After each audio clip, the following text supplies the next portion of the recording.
নামাজে আপনি অজু করে সিজদা দেন, ইনশাল্লাহ আপনার মনে প্রশান্তি না আসলে আমাকে এসে বলেন যে আসে নাই। চোখের পানি, মনের আবেগ যা আছে আপনার ভিতরে, কষ্ট, দুঃখ, যন্ত্রণা, সব আল্লাহকে ঢেলে দিবেন ইনশাল্লাহ। নিজের আবেগ ধরে রাখবেন এখানে, আপনি আল্লাহর জন্য ঢেলে দিবেন। মানুষকে আবেগ দেখা কি লাভ? মানুষ আপনার চোখের পানির মর্ম বুঝবে? মানুষ কি মানুষের চোখের পানির মর্ম বুঝে?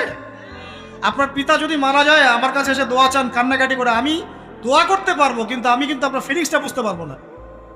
আপনার অনুভূতি কে বুঝতে পারবেন? আল্লাহ পাক আপনার ঘাড়ের রগের চেয়েও কাছে আছেন। সুবহানাল্লাহ, সুবহানাল্লাহ, আল্লাহ পাক ঘাড়ের রগের চেয়ে কাছে আছে। গতকালকে বাংলাদেশের একজন বরেণ্য আলেমের সাথে একটা কনফারেন্সে ছিলাম। উনি বলছিলেন যে এক ব্যক্তি, এটা শোনেন, এক ব্যক্তি খুব তার শখ যে তিনি সাহাবীদের মতো নামাজ পড়া শিখবেন। কথা বুঝতে পারছেন? সাহাবীদের মতো নামাজ শিখবেন। তো একজন বরেণ্য আলেমের কাছে এসেছেন, এসে বলছেন